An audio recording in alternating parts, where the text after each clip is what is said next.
I now give the floor to the distinguished representative of the Philippines to introduce an address by the head of state. Excellencies, I have the honor to introduce the President of the Republic of the Philippines, His Excellency, Mr. Rodrigo Duterte.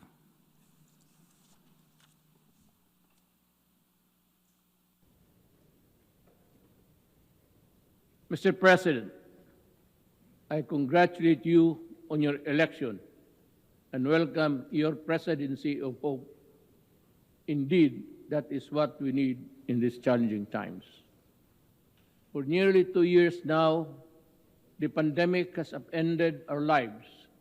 The climate crisis has worsened, the inequalities have deepened, and the geopolitical balance is in a state of dangerous flux. Certainly, these are complex problems, but one thing is clear. They all hit the poor the hardest. Injustice is the common thread that ties these issues together. When I spoke before this august body last year, I said that how we address these issues will define our future. From what I have seen, that future will likely be one of inequality, where the poor plays catch up with the rich, with no hope or chance of ever succeeding in closing the gap. We cannot, in all conscience, allow this to happen. An unjust order is inherently volatile. We have to reverse course. How then do we, as governments, reconcile our obligations to our own citizens with our responsibility to the rest of humanity? For the Philippines, we understand that we need to expand our notion of us beyond the nation, so we can work together to secure our common future. We recognize that only inclusive multilateralism can deliver the global public goods we need. And we believe that fairness, equality, and respect should always be the basis of our engagement with one another. Only with this can we correct the injustices that doom the downtrodden all over the world to a life of indignity, and for the thousands during this pandemic, certain death. Mr. President, the picture is bleak. It is a man-made drought of vaccines ravaging the poor countries. Rich countries hoard life-saving vaccines while poor nations wait for trickles. The now talk of booster shots, where developing countries consider half doses just to get by. This is shocking beyond belief and must be condemned for what it is, a selfish act that can either be justified rationally or morally.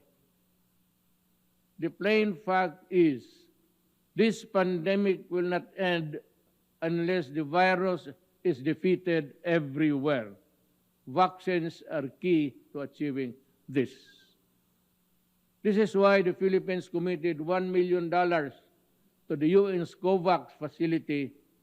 This is our modest contribution to our collective fight against COVID-19. We strongly urge our privileged partners to fully support the COVAX facility and further strengthen other cooperation mechanisms. We need this to save more lives, break the cycle of variants, and help ensure global economic recovery. Just as COVID-19 has had an uneven impact on the peoples, climate change has also exposed the varying vulnerabilities of countries around the globe. The risks and burden of a warming climate are simply not the same for everyone. The greatest injustice here is that those who suffer the most are those the least responsible for this existential crisis. But here we are now at a critical tipping point where failure to act leads to cataclysmic consequences for the whole of humankind. The Philippines accepts its share of responsibility and will do its part to avert this collective disaster. We submitted our first nationally determined contribution with a target to reduce greenhouse gas emission by 75% by 2030. I issued a moratorium on the construction of new coal power plants and a directive to explore the nuclear energy option. But this contribution will be rendered useless if the biggest polluters, past and present, choose to do business as usual. We therefore appeal for urgent climate action, especially those who can truly tip the balance. Developed countries must fulfill their long-standing commitment to climate financing, technology transfer, and capacity building in the developing world. This is a moral obligation that cannot be avoided. Our world's transition to a green economy must not be at the expense of developing countries' economic vitality. It simply cannot be, or it would be another travesty of justice. Mr. President, the Filipino people aspire for stable, comfortable, and secure life founded on freedom, justice, and equality. We have made significant strides on this after more than a century of nation building.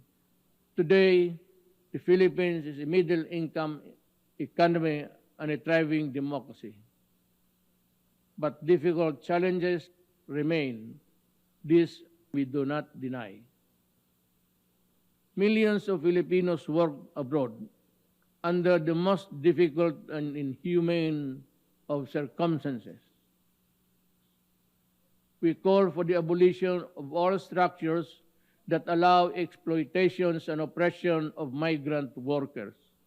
The kafala system is one such behemoth that chains the weak, the desperate, and the voiceless to an existence of unimaginable suffering. Nothing can justify the continued existence of this unjust system.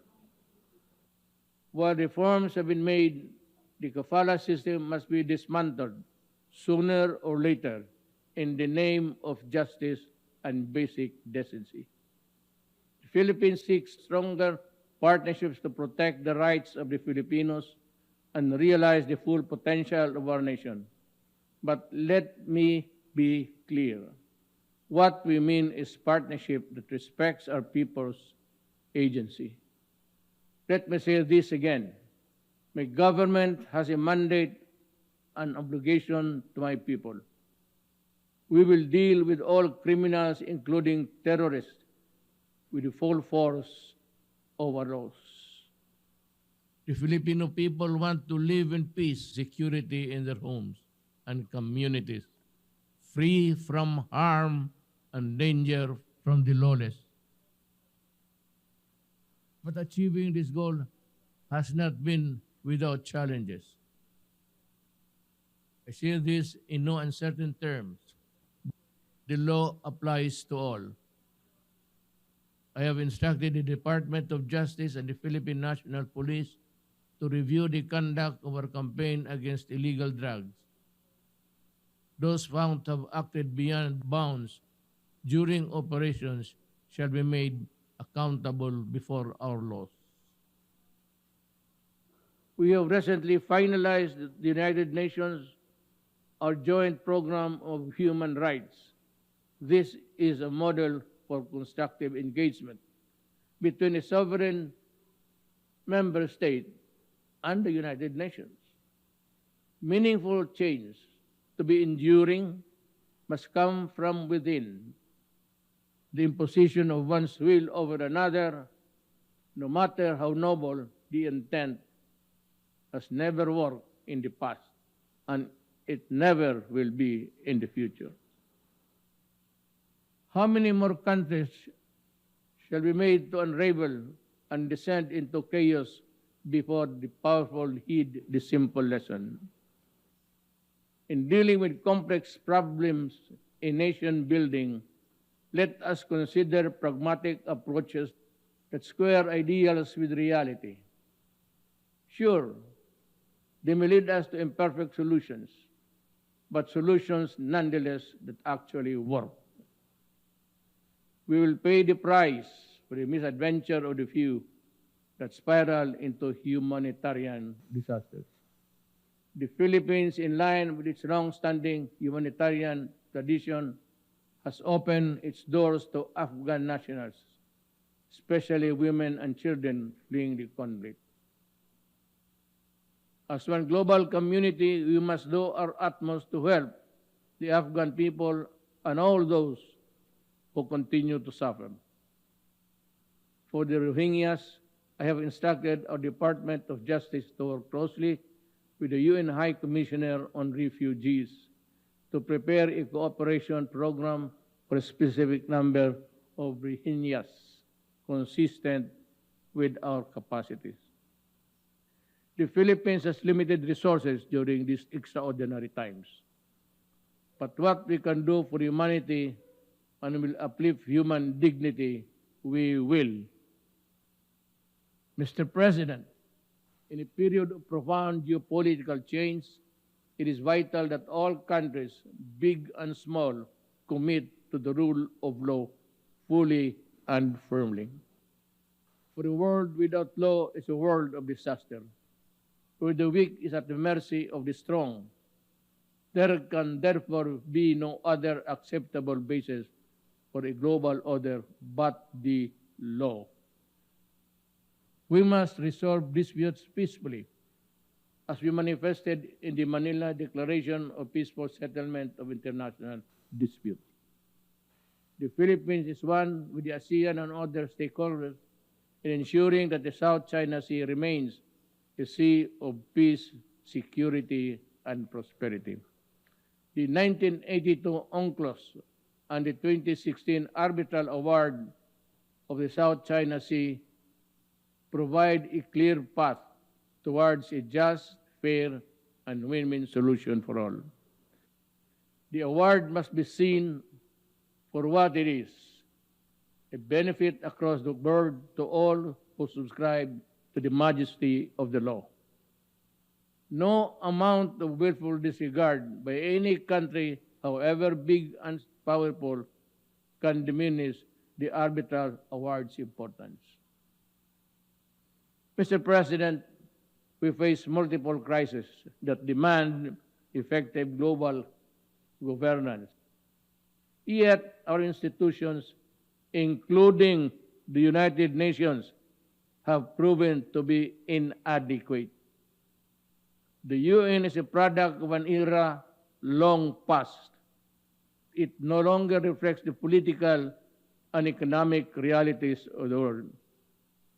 Democracy and transparency are concepts that reverberate in the halls of the UN. But ironically, the Security Council, the pinnacle of UN structure, violates every tenet of these values. It is neither democratic nor transparent in its presentation and processes. Many member states have spoken firmly, and we agree this simply is not right. If the UN is to lead the world out of the many crises we face, things need to change. The UN must empower itself by reforming itself. Therein lies the hope of humanity. Thank you.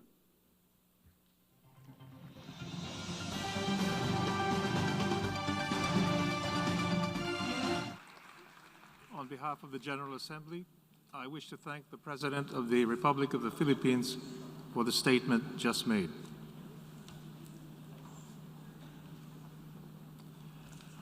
I now give the